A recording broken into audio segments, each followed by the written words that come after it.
Yanetrita Shetasen Nukheka Nubraku Nupara Nukheka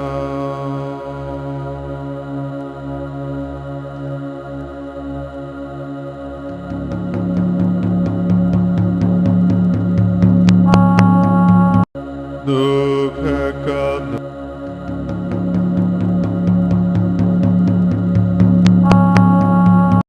Nukheka Discover Netarian philosophy through music, through video lectures, and through books by Sebai Dr. Muata Ashby.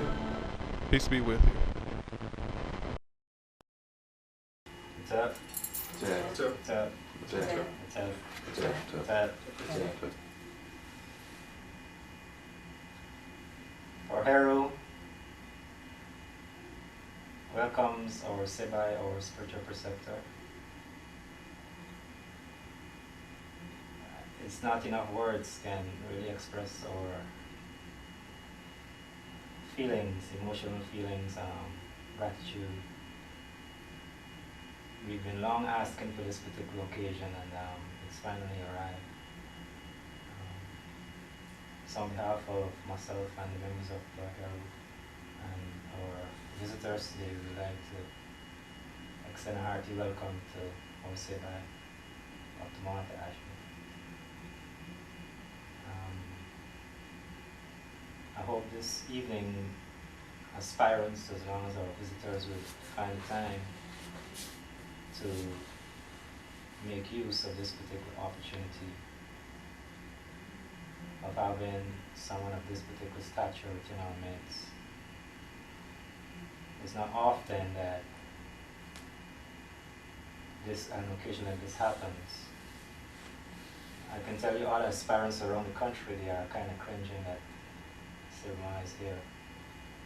They've expressed it in different ways. But, it's just heartfelt for him to be here. And Sirma will turn the program over to Sirma, so he will conduct today's worship program. With that.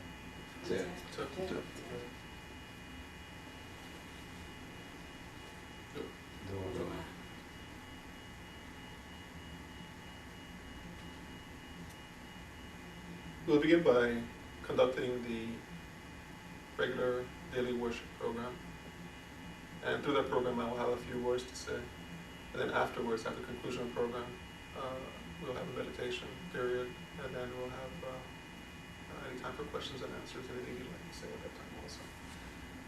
So, Saba. We'll conduct the program as it is listed in the daily worship manual.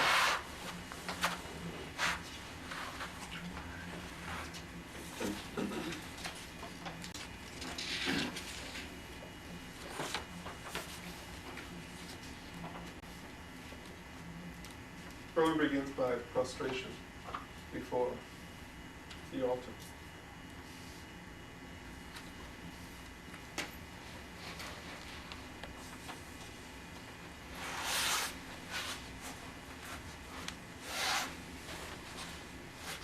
Covering the altar and lighting the candle. The candle symbolizes the light of the divine self. It is called Aku.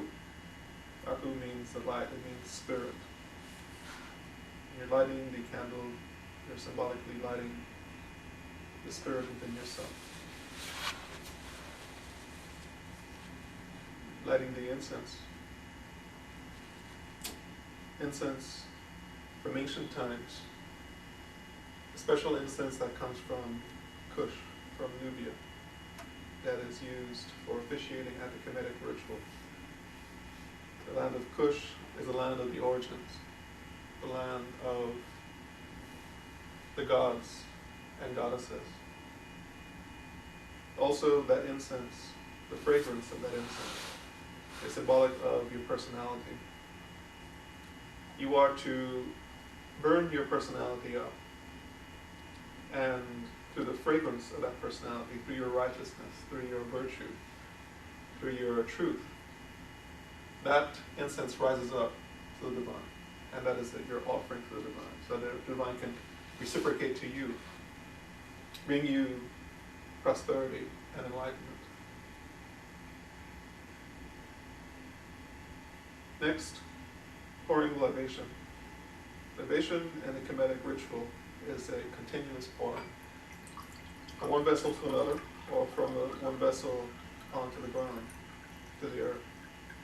The continuous pouring symbolizes the continuous practice of mental thought in the direction of the divine, as opposed to thought towards the world.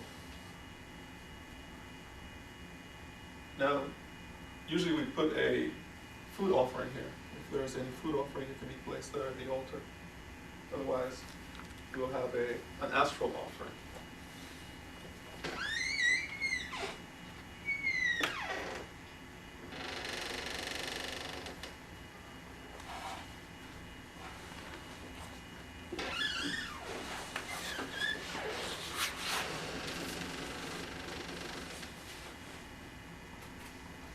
And then we will continue with the first chant of the daily ritual, the chant of the spoken offering. The spoken offering is a special Kemetic chant. Chant is called Shetaut. Shetaut means words of power. Words of power are what transform the mind. They transform creation, and they transform your personality. If these words are uttered with the power, with understanding, with feeling, it will transform your life, and it will lead you to spiritual enlightenment. The goal of the teaching. I will chant first, and then you will respond in kind. Tatebdi nesu netra ampu web wat nep tajese perkeru ka ape sineterari mahakeru. Tatebdi nesu netra ampu web wat nep tajese perkeru ka ape sineterari mahakeru. Tatebdi nesu netra ampu web wat nep tajese perkeru ka ape sineterari mahakeru. Tatebdi nesu netra ampu web wat nep tajese perkeru ka ape sineterari mahakeru. Tatebdi nesu netra ampu web wat nep tajese perkeru ka ape sineterari mahakeru. Tatebdi nesu netra ampu web wat nep tajese perkeru ka ape sineterari mahakeru. Tatebdi nesu netra ampu web wat nep tajese perkeru ka ape sineterari mahakeru. Tatebdi nesu netra ampu web wat nep tajese perkeru ka ape sineterari mahakeru. Offering is given to the Supreme Being and to Anpu and to Wepwat, Lord of the sacred land. The spoken offering is of 1,000 of beef and 1,000 of geese. Doing this offering causes the divine to make one true of speech. The Shetaut is offered 4 times. 4 times symbolizes creation. North, south, east, and west. If you do something 4 times, you have encompassed the whole of creation. And it makes it effective. If you do it 3 times, you leave one side and you might have a problem coming in, which you don't want. So you want to do 4 sides always. 1,000 of beef and 1,000 of geese. This is symbolic. This is those of you who do not know, this is an astral Hetep slab. Hetep, when you say Hotep or Hetep, it is actually an offering table. And perhaps next time I will bring ours, next time I visit. Offering table has two items, well 3 items. A rolled up mat,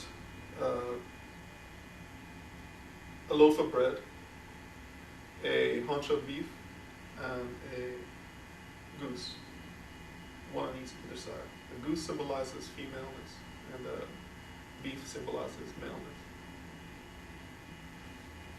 The libation is poured on the heter slab, and the water of the two sides mixes, and it comes down the center. And this symbolizes the unity from duality. You are giving up maleness and femaleness. You're giving up the opposites. You're giving up the separation between you and spirit. When this is done over the offering becomes sanctified.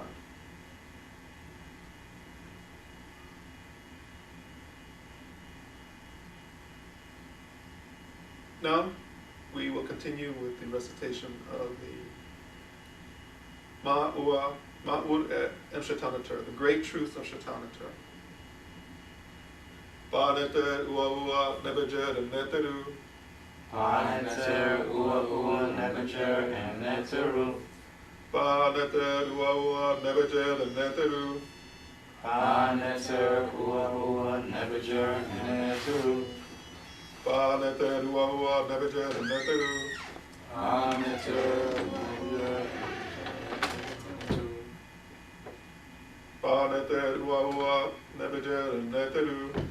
Pa Neter Ua Nebejer Neteru. Anmat Sui Sayuset Sekanen. Amat Sui Sayuset Sekanen. Anmat Sui Sayuset Sekanen. Amat Sui Sayuset Sekanen. Anmat Sui Sayuset Sekanen. Amat Sui Sayuset Sekanen. Anmat Sui Sayuset Sekanen. Amat Sui Sayuset Sekanen. Sewashu Senafu and Sayuset. Sewashu Senafu Sayuset. Sewashu Senafu and Sayuset. Sewashu Senafu and Sayuset. Sewashu Senafu and Sayuset. Sewashu Senafu and Sayuset. Sewashu Senafu and Sayuset. Sewashu Senafu and Sayuset. Arisheri Rekabe Makeru. Arisheri Rekabe Makeru. Arisheri Rekabe Makeru. Arisheri Rekabe Makeru. Arisheri Rekabe Makeru. Arisheri Rekabe Makeru. Arisheri Rekabe Makeru. Arisheri Rekabe Makeru.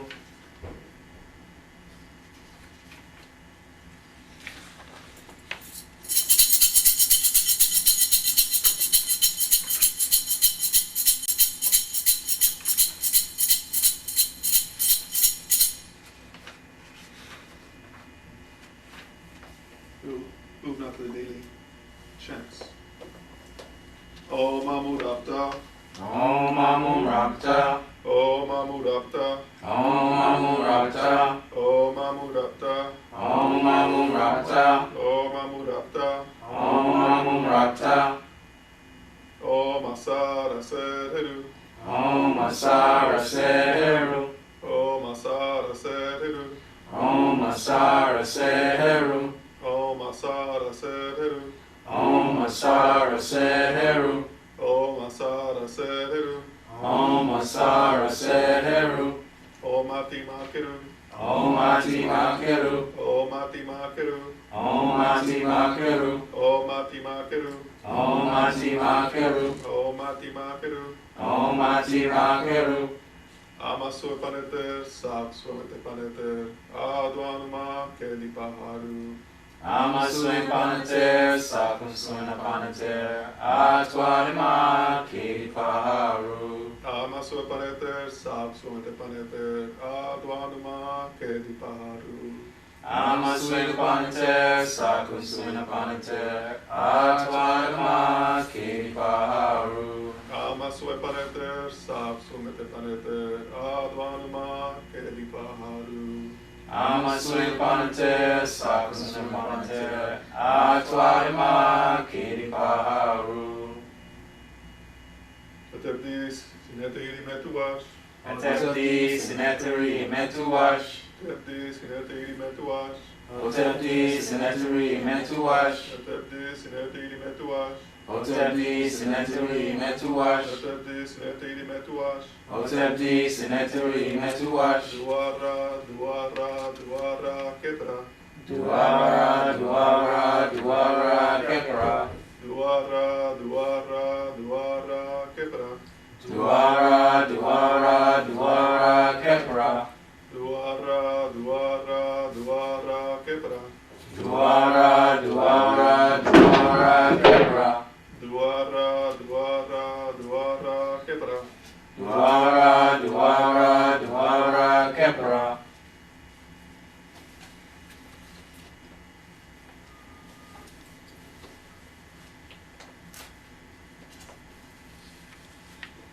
We'll skip the divine singing for now, since we will do it at the end.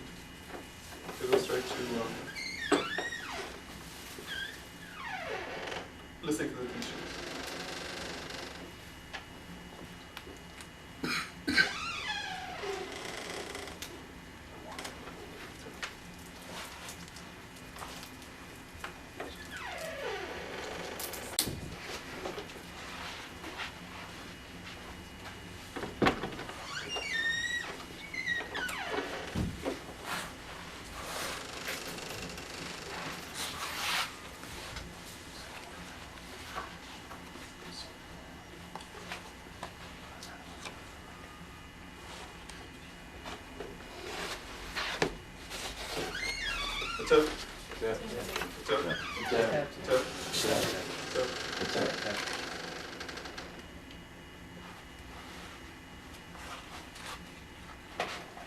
Shetaut Neter.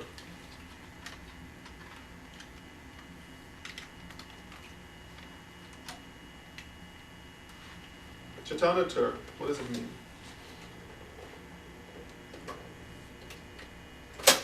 For the last 1,500 years, people all over the world have been fascinated by what they have seen or what they understand to be ancient Egyptian religion. The term itself, Shetaut Neter, Shetaut means hidden, and Neter means divinity. This is the name, the ancient African name for the term religion. It actually means the hidden way of the divine self. By inference, it means how to know the divine self. On the other side of this mystery, this hidden nature, there is Drek,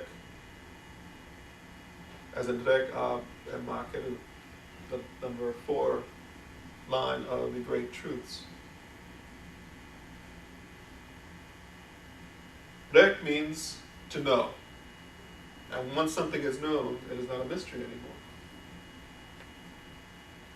But let us, before we get to that, why should we try to know anything? If you are here, clearly you are interested because sometimes people are interested because they're just fascinated by the iconography and how the gods and goddesses look, and the temple and the pyramids and everything is so exotic and wonderful. Some people are interested because they are older, more mature. They're looking for something deeper in their lives, some kind of deeper spirituality. Other people, they are searching, but they're not really mature, and then, so therefore their search is not mature either. It's very exciting. It's like soda water, soda pop. Everything's exciting and everything's wonderful, and they'll come to a lecture like this and see perhaps other people who are, wearing a nice garb and everything. They're so taken by it. But then when it comes down to the time to really work on oneself and to transform oneself, that's when the children, the childishness emerges. This room that you have created here, I'll say publicly that I'm very pleased with it. In fact, I'm very, very pleased with it. Sorry, but hear me say that it's because and the reason is because there have been many previous attempts, but they've been lacking something, and you here are moving forward, and I'm very pleased to see that. So therefore, I'm very pleased to reciprocate by expounding the teaching to you in the best way possible. This room that you have here, when it is complete, you will see that it symbolizes the outer court of the temple. The temple, the ancient Kemetic temple, has 3 separate sections. You have all these 3 sections are within the temple boundaries, within the temple building boundaries itself. Outside is the world. So outside that door, that is the world. When you come in here, into this first room symbolizes that you are desiring to aspire. And you're saying, I want this for myself. I want to adopt this teaching. I want to follow the Kemetic path. What is it all about? This door here symbolizes the next section of the temple. And that is where this outer section is where you receive the initial teaching that interests you, the teaching that gets you thinking, that gets your devotional feeling. This is where the chanting goes on. This is where the divine singing goes on. This is where the music goes on. Prayers. In this next room is where the high philosophy is disseminated. What you will hear here is not going to be the high philosophy. It will be given to some of you, but not to all. But it's given here in this public session. It will be alluded to. The next section is for those who are, because there are 3 sections of the temple, there are 3 forms of aspirants. The first level of aspiration is called mortals. Next level are the initiates, those who are striving. And the third section of the temple, the innermost section, the inner shrine, that is for those who have received the light.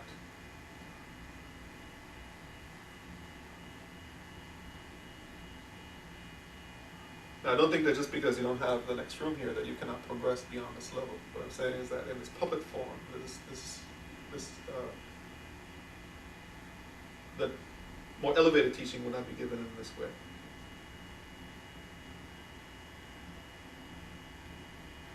But that will be explained to you later if you progress further. Why should you come here? There are people outside the door.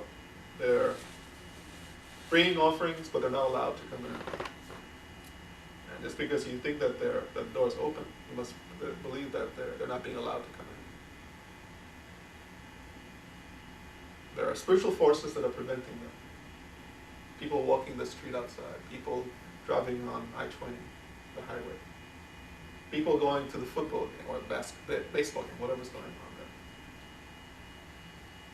There's something stopping them. Something as if there's a ball and chain on their legs. I'm getting at is that to the very act of being here, and this level of the temple, is a great attainment in itself. If you never progress in this lifetime beyond this level, you've already attained a very high level. That's what I mean. Just to be asking a question, hey, why? There's something wrong with my life. I need something more. Most people don't ask that question. Most people think, oh, this is how it's supposed to be, and I just go along. They put some steak in front of my face, let me just eat it, and let me not think about all the hormones in it, let me not think about any antibiotics, and not think about colon cancer. Let me just eat it. There's a hot dog there, a chicken, whatever it is. But you're showing that you're thinking. Some of you are young in years, some of you are older, but that is not the criteria for acceptance into the mysteries, for the Shetaut. The question is maturity. And maturity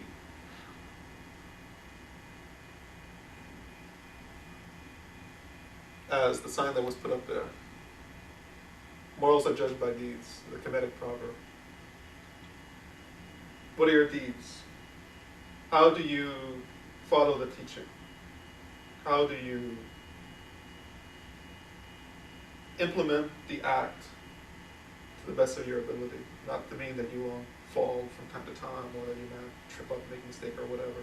How do you pick yourself up and how do you move forward? How do you implement the disciplines into your life?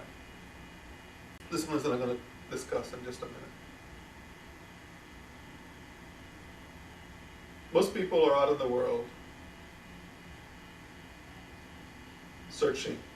What are they searching for? Everybody wants happiness, don't they? You want happiness? Do you want somebody to come in here and beat you over the head? No, you don't want that. You don't want pain. You want happiness. Everybody wants happiness. Nothing wrong with happiness. But there's an ancient Kemetic proverb that says, seeking happiness in the world is pursuit of an illusion. Why would the sages say that? Think about it. You get some money. Let's say you even win a lottery. You don't even do it the hard way by earning it. You say you get it. You get a lottery. You can buy a house, buy a car. Next thing you know, you have to get an alarm for it because somebody's going to want to take it from you, and you have to worry about that. You get your house, you got to protect it, then you have to pay the taxes on it, you have to pay all the bills, you have to do this, you have to do that. You want to have a love affair? Yes, find someone to love. And after the novelty of meeting them and falling in love wears off, then you start to really know the person. And you say, well, why did I do this? But yes, you go over that. You say, oh yes, this is love. You have to take the bitter with the sweet.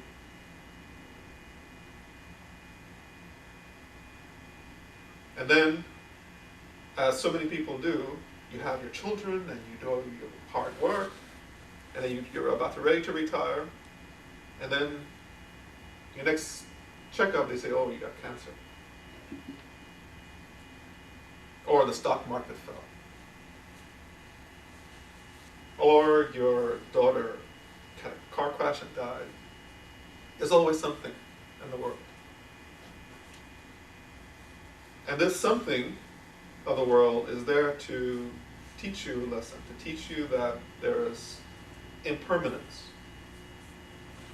The teaching of the Kemetic harper, there's a special writings called the Harper Songs. And the harper, he plays the harp and he sings. You cannot stay in the world. You cannot linger.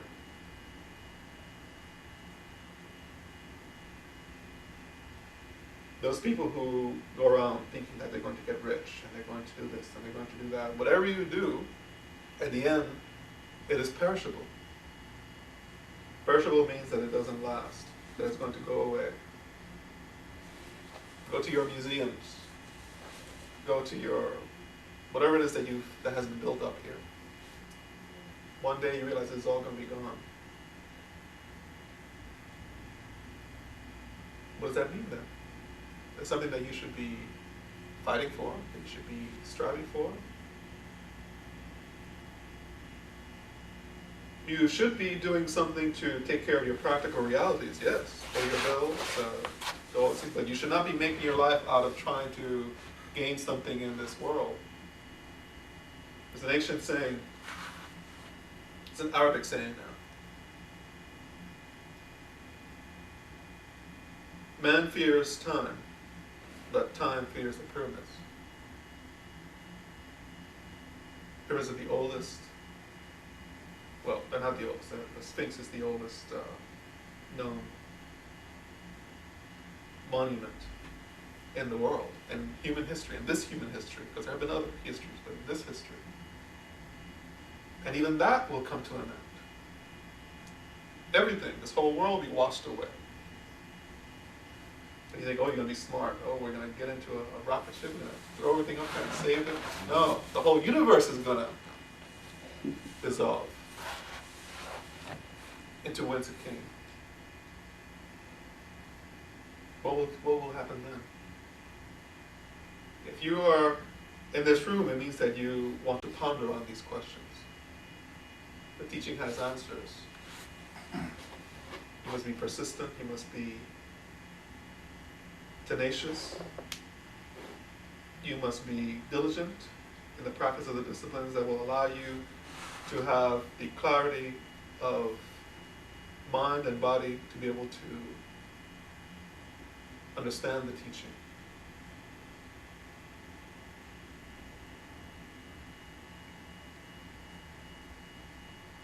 So the world is impermanent.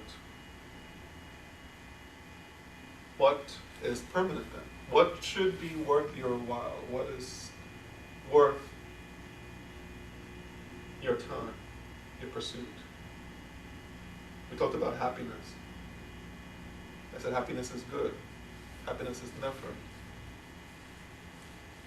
The question is, what is happiness? How do you attain true happiness? Usually you think about happiness, you're thinking about something that you can do. I can win a lottery, then I'll be happy. If I fall in love, then I'll be happy. Buy a new car, then I'll be happy. If I have kids, then I'll be happy.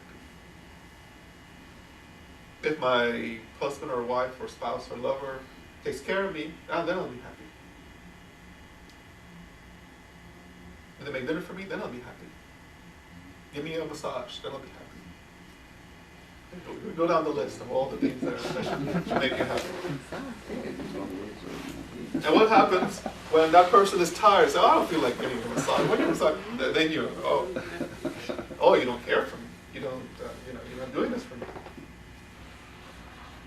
Or you don't have money to go out to the mall to buy whatever you want, so you can't do something. And your concept that has been given to you by the society, by the ignorance of the world, has been given to you, that happiness is something that you can buy, something that you can do, something that you, what if you're paraplegic? You can't move your arms and your legs. You can't do anything then. You can't be happy.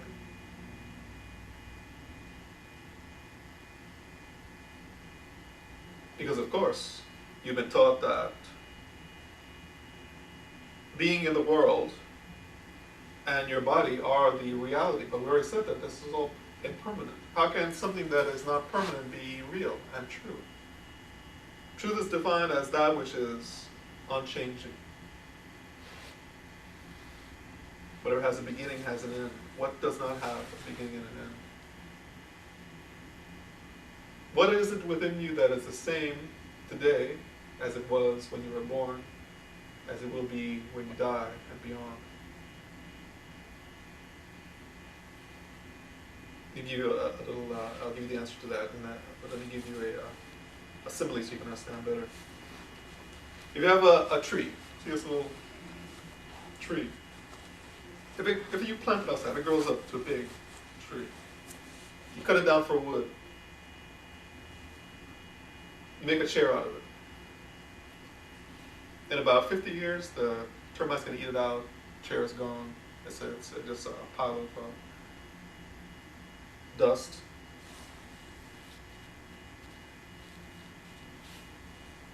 What is real about that material that goes to compose that tree? You don't have a tree anymore. You don't have a chair anymore. You have dust. If you wait a little longer, the dust will go back into the earth and become part of the ground again. Where is the reality in that?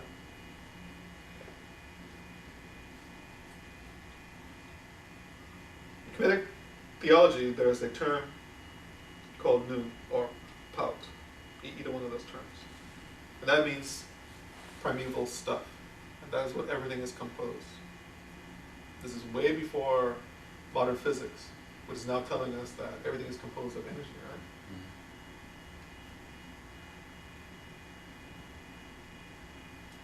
So the energy that goes to make up this hat is the same energy that goes to make up that statue, which is the same energy that goes to make your clothes, to make your skin, to make the wall, to make the sun, everything.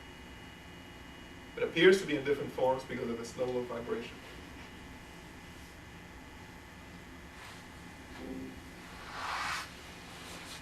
What is real about the tree in all the three states is the stuff that it's composed of. In the same way, you have something within you that is transcendental, that is absolute, that is constant. There's an ancient Kemetic proverb.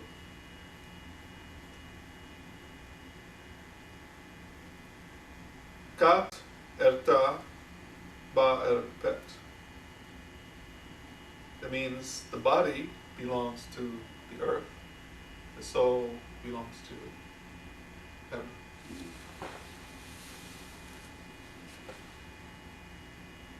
Spirit is the constant.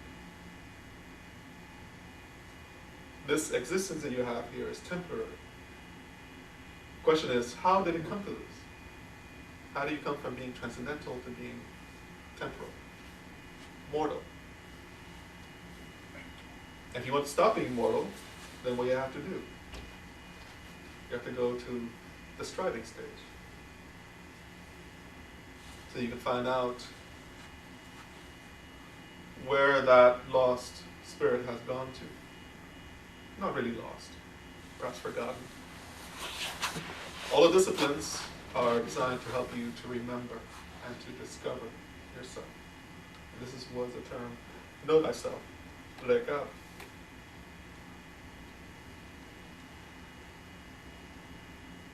In that line, there are 4 teachings that I've given, which encapsulate the entirety of the Kemetic philosophy. Not that you can have the great attainment by knowing them. There's a formula you have to explore and to be able to discover the higher meaning of it. The first one, Panete Duawa Nebejada Netelu. First of all, you need to know that Supreme Being is one. There is one divinity behind all creation. That divinity manifests as gods and goddesses. Gods and goddesses, no, Neteru means cosmic forces, cosmic powers, energies. First important teaching, because let's realize the oneness behind all. Even though everything seems to be separate, everything seems to be different, your shirts are white, mine is black. But we said it's all composed of the same stuff. So then what is visual here with the senses is illusory then. How do we learn to see beyond the illusion?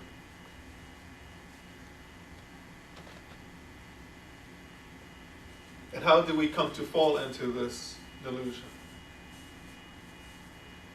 Anma Tsui, Sayu said second line. On righteousness leads to the fetters of Set, and that causes ignorance.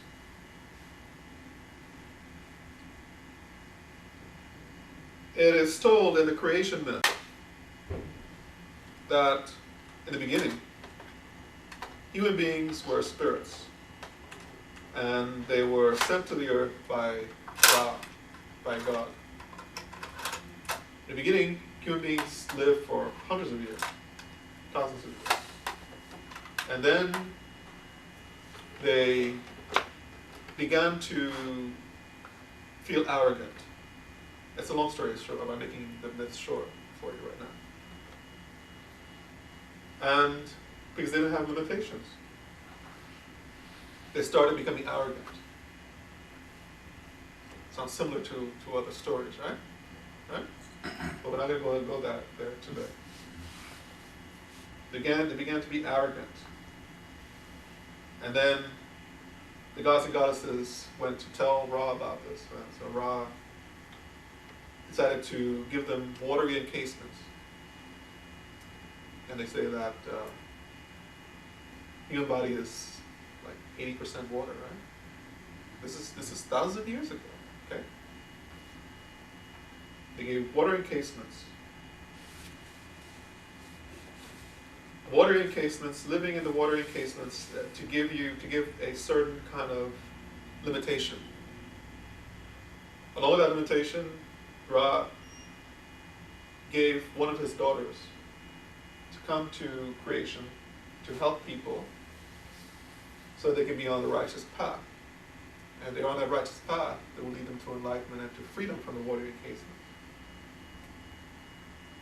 And that personality is mine.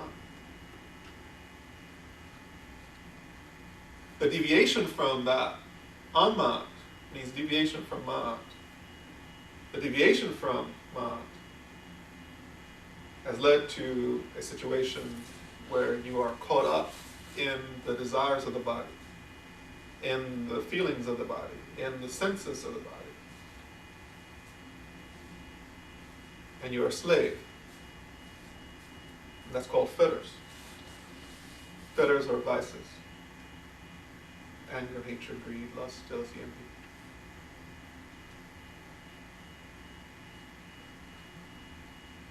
That's how you Set. Set is the divinity of the ego personality.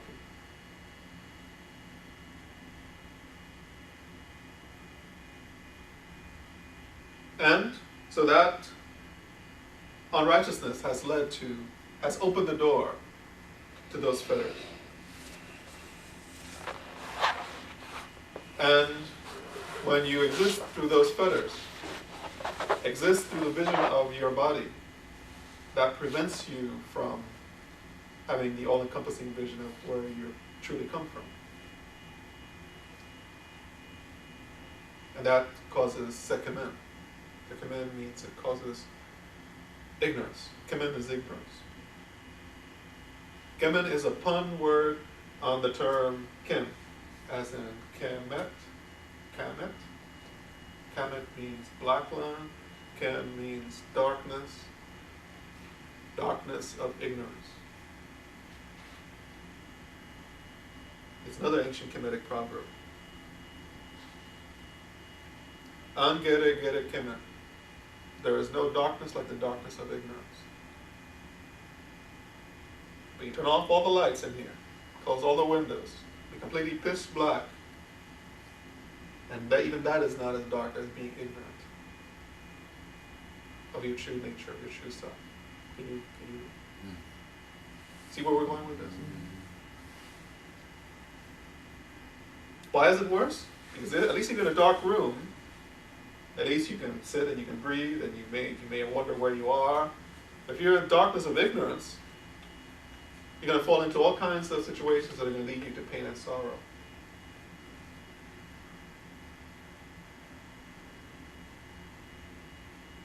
If you think your situation is bad, it can always be worse. Think about people in Hollywood that marry 10 times, and they have all the money, and then they're so unhappy that they have to do drugs so that they commit suicide, or they ram their car into a pole, or they shoot somebody. Your life could be very miserable. You could be in jail somewhere. People abusing you. There are many worse things than being in a dark room, in a pitch black room. Think about it. And ignorance leads you to, it opens the door for all those things to happen to you. I'm sure you've met people. They think they know what they're doing. They think hey, this stuff belongs to me. I'm going to take it, right? Or to hell with that. I want to feel good today, so let me take my vodka or my cocaine. I want to feel good. I want to enjoy life. Let me eat my ribs. Oh, got a laugh there. No, I'm not sure about that. I'm not sure I should be getting a laugh on that one. Unless people identify with it, then we got a problem. Anyway. But you know what I mean.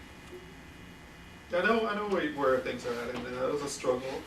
But you must know that the third teaching now will lead you to overcome that struggle.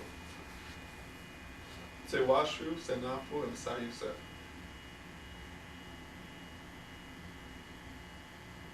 If you cause uashu means devotion to the divine, means worship of the divine.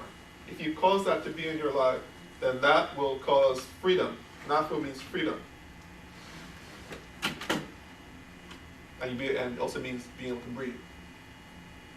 When you're in trouble, when you're caught up, you're kupta, you're trapped, you're like in a straitjacket, you can't breathe. That's being held, that's being caught up by the, and that is what's symbolized by the mummy wrappings, the bindings. That is a limitation. Being free from those, that is nafu. And devotion to the divine allows that to open up. Devotion to the world and unrighteousness, that opens up the world of pain. Uashu, devotion to the divine. And devotion means turning your life towards the divine. What is the divine? Instead of trying to know what it means to have a big bank account, you're trying to know what it means to have divinity in your life, goodness, peace.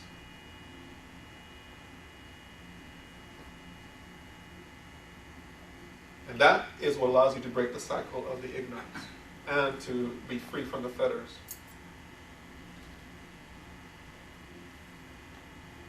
How? Teaching number 4. Ari Shedi Rekab and Makeru. If you have devotion towards the divine, that means that you're going to practice the disciplines or live in the way that the divine states for you to live. That means Ari Shedi. Ari Shedi means doing the Shedi disciplines. Shedi disciplines are 4. Practice of listening to the teachings, as you're doing now,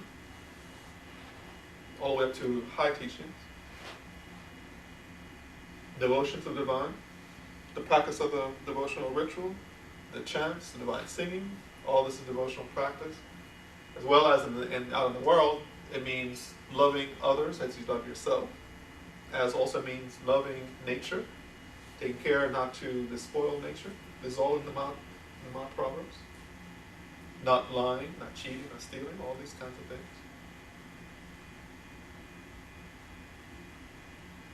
And as the third Shade discipline, which is Ma. And then 4th is meditation. Practice of the meditative discipline. If you do all these things and you don't practice meditation, all these things are going to lead you to a certain level of attainment. You're going to purify yourself to a certain level, but you're not going to break through that glass ceiling that's going to be there.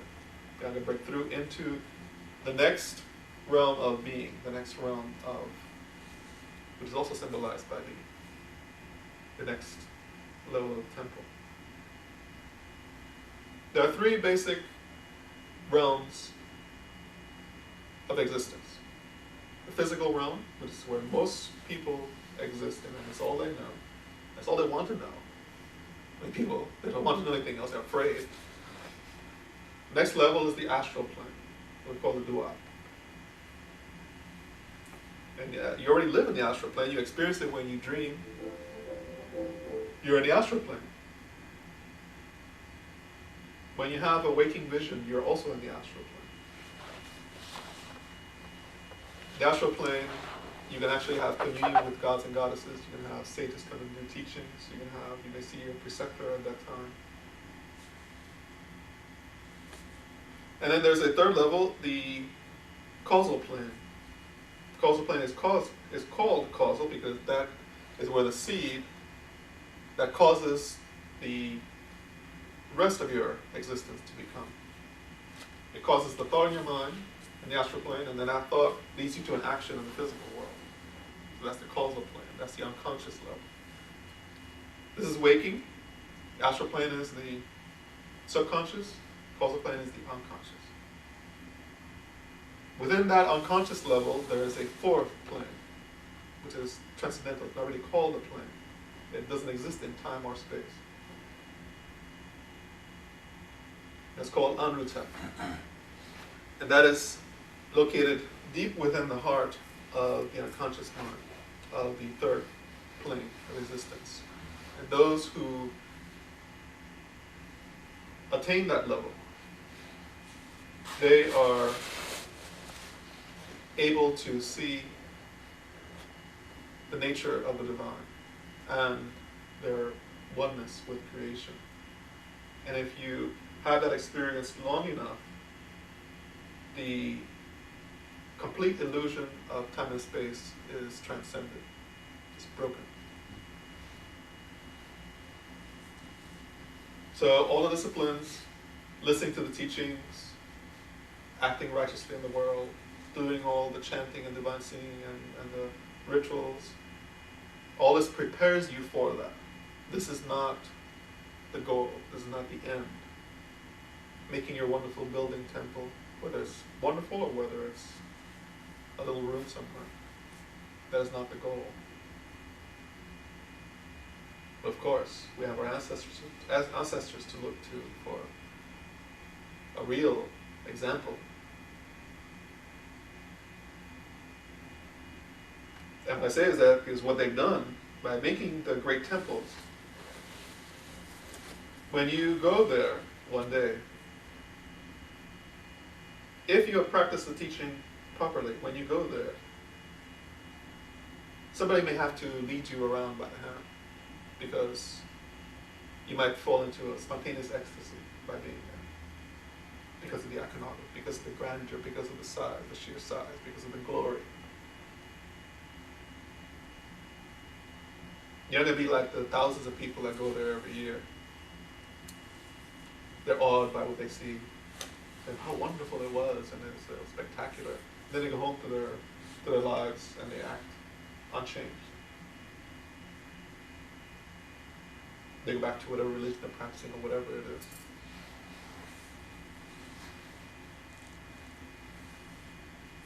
That will not be the fate of those who are sincere with the teaching and who work to elevate themselves.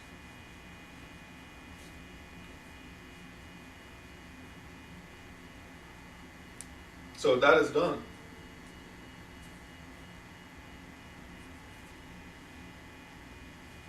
You will surely attain the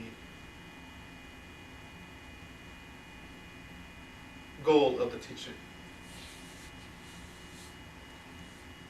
And the goal of the teaching is given to us in myth, it is given to us in philosophical scripture.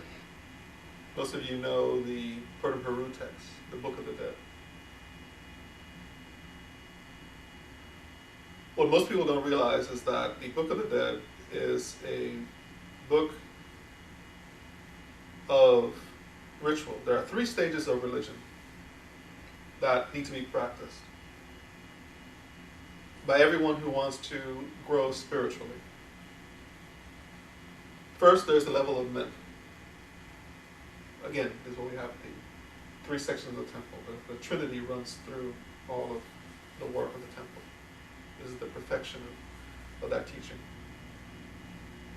First, you have a myth.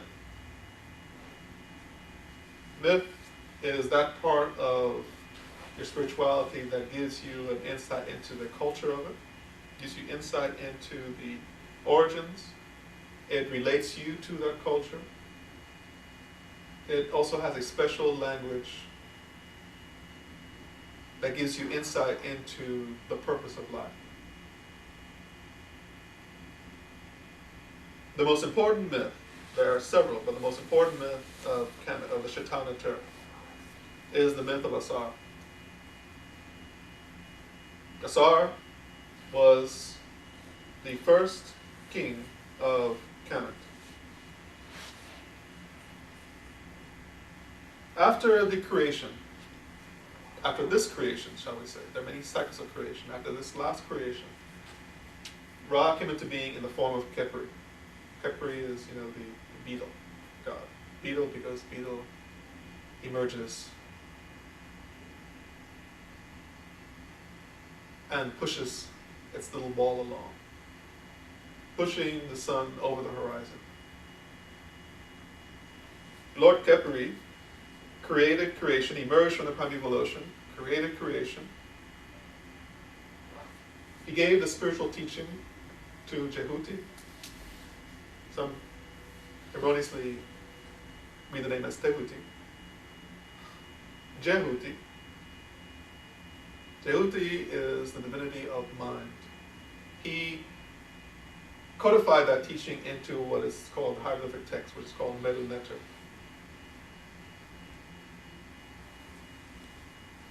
And then Asar took that teaching, that codified teaching, and he created Shetaut Neter. He instituted the rituals that are to be practiced. He instituted all the procedures for conducting the work of the temple, for doing all of the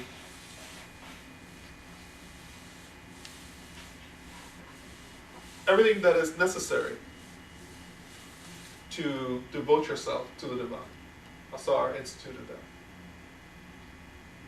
So Lord Khepri is the creator, and he brought the teaching to the world. So he is, as it were, the father of Shetaut Neter. Lord Jehuti codified the teaching, and eventually you'll see hieroglyphic text all here. You're already starting to see some here. You begin to learn about it. And Lord Asar instituted the Shetaut, the mysteries.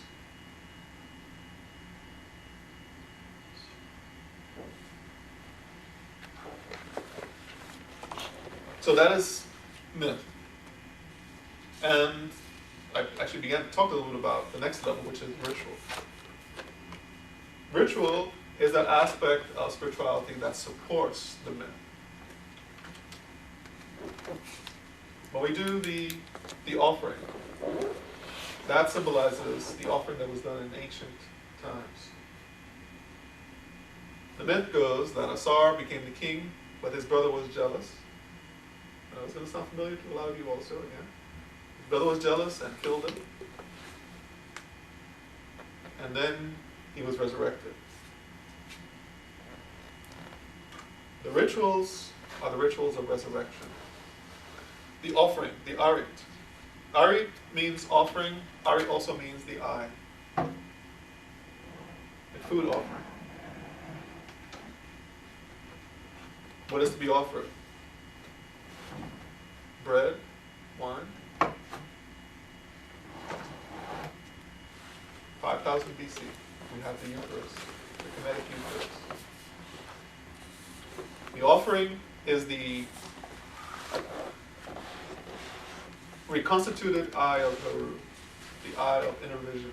That is the offering that you're trying to make.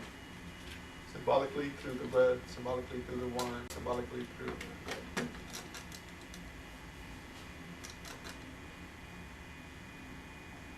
And if that ritual is performed correctly, if your action merges with your understanding, with your devotion,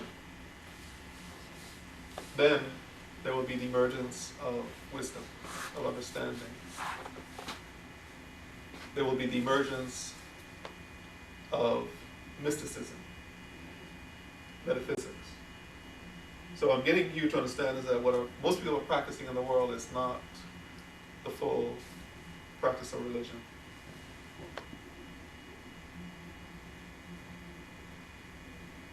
It's like if you have a tripod for the camera, but you only have one leg, what's going to happen? And this is why there is conflict in the world. This is why there's misunderstanding in the world. This is why there's anger and hatred amongst people of different religions, as well as within their own religions. People cannot grow even within your own same religion. Because this is supposed to be a Christian country. You can have a Muslim country, you can have any country. In fact, you can have Kemetic followers too. And if you do not practice the full program of religion, you're going to fail too. There's going to be fighting in here, arguing, because you're not fully devoting yourself to the divine. You're not working to eradicate the fetters from yourself. And so those are going to remain, and those are going to be what are going to lead you to conflict with others. Conflict within yourself. Self-hatred, self-doubt, ignorance, misunderstanding.